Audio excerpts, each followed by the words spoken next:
All right, hey guys, how you doing? I'm going to go over the 2019 FRQ.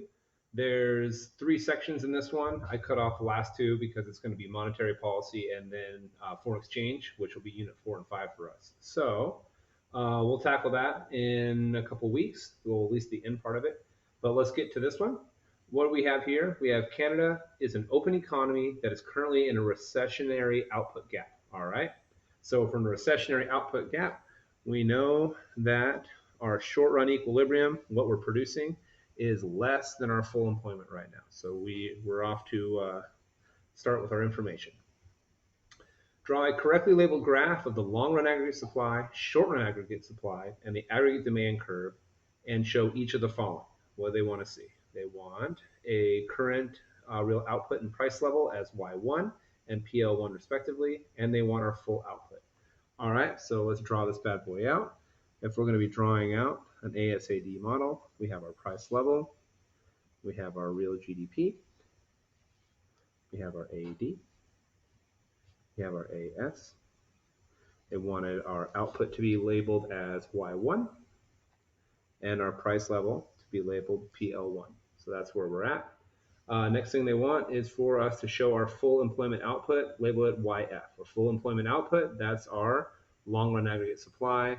So QY and YF, that's the same thing. So if my QY is greater than my QE, my long run aggregate supply should be sitting right over here. And that's showing me my recessionary gap. Oh, and for full points, I would need to label it. Cool. So that's A, I, and II. Next, we have the central bank and the government do not take any policy actions to close the gap. All right, so what they're saying here is there's no fiscal policy and there's no monetary policy. We haven't done monetary policy yet, so we don't have to be too concerned with that. But what they're saying is they're hands off. They are going to go into laissez-faire. They're not doing anything, which means transition to long run. So when there is long run, we have to take a look at price level. We're in a recessionary gap, so we're going to assume that price level is less than it usually would be. So wages and resource prices will fall in the long run, which would make aggregate supply increase or move to the right. So that's what we know right now. Let's see what they want us to do with it. Explain how the economy will adjust to full employment in the long run. Okay, I would say in the long run, wages and resource prices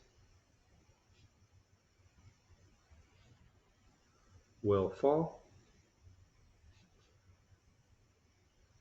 which will increase aggregate supply. An increase is to the right. We don't have to put that, but why not? So in the long run, wages and resource prices will fall, which will increase aggregate supply and return the economy to equilibrium. Boom. Okay. So that was BI. So then BII on your graph in part A, right up there, show how the economy adjusts to full employment in the long run. So like we said, in a recessionary gap, wages and resource prices will fall. So aggregate supply would shift to the right to AS1, price level 2. They're not asking us to do that, but you know what? Why not? It's there. Focus, little fella. Come on. There we go. So how else could we say this? I mean, maybe you might want to include something like in a recession. So you could say, in the long run, wages and resource prices will fall in a recession, which will increase aggregate supply, shifting it to the right and return to its long run equilibrium, something like that. As long as you're stating that in a recession, wages and resources prices will fall, which means aggregate supply will increase, and that shifts it to the right. Cool, and we covered I right there. The next one was, suppose the Canadian government is unwilling to wait for the long run adjustment process. All right, which means they're going to put into some type of policy, either fiscal policy or monetary policy. The marginal propensity to consume is 0.8, And the equilibrium output is 500 billion and full employment output is 540 billion. All right, they just hit us with a whole bunch of info, so let's try and make some sense of it.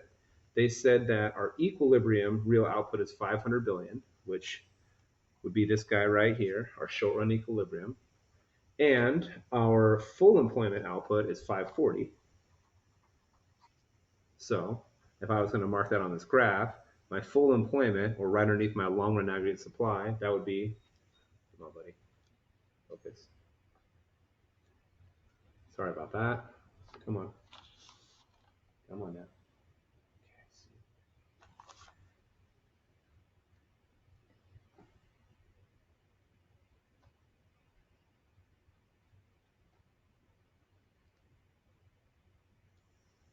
Wow. Okay.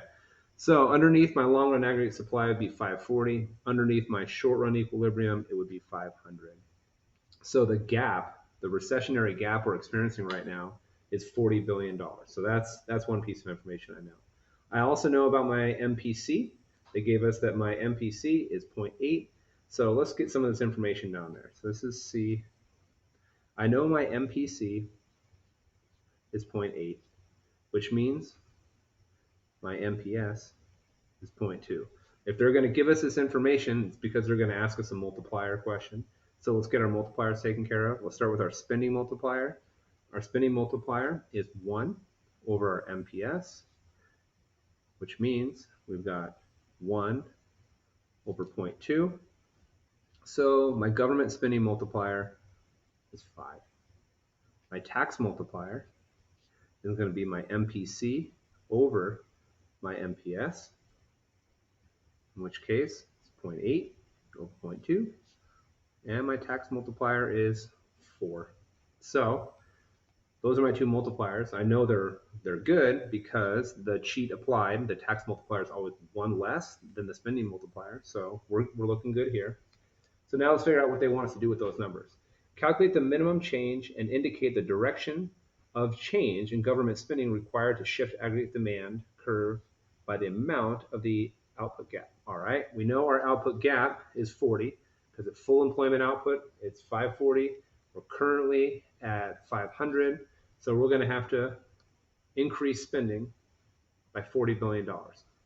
The equation we're going to be using for all this is our total change in GDP, which is our 40 billion, equals my initial change in spending or tax times by my multiplier. And so for CI, I know already my total change is 40 billion.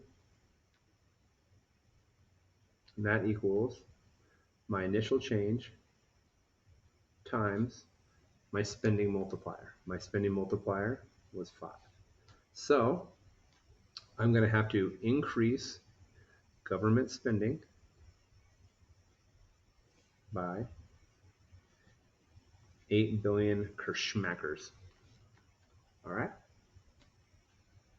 Then we had CII. Calculate the minimum change and indicate the direction of the change in taxes required to shift aggregate demand curve by the amount of the output gap. All right, same thing again. We know our output gap is $40 billion. Dollar signs on those. $40 billion. So I need to solve for my initial change. This time, instead of it being spending, initial change in taxes, times by the tax multiplier. The tax multiplier in this case is 4. So we're going to have to decrease taxes by 10 billion bucks. All right, that was that section of, of the 2019 FRQ. Hope that explained it. If not, I'm going to be doing that Google Meets tomorrow, and I will see you guys then. Have a great day.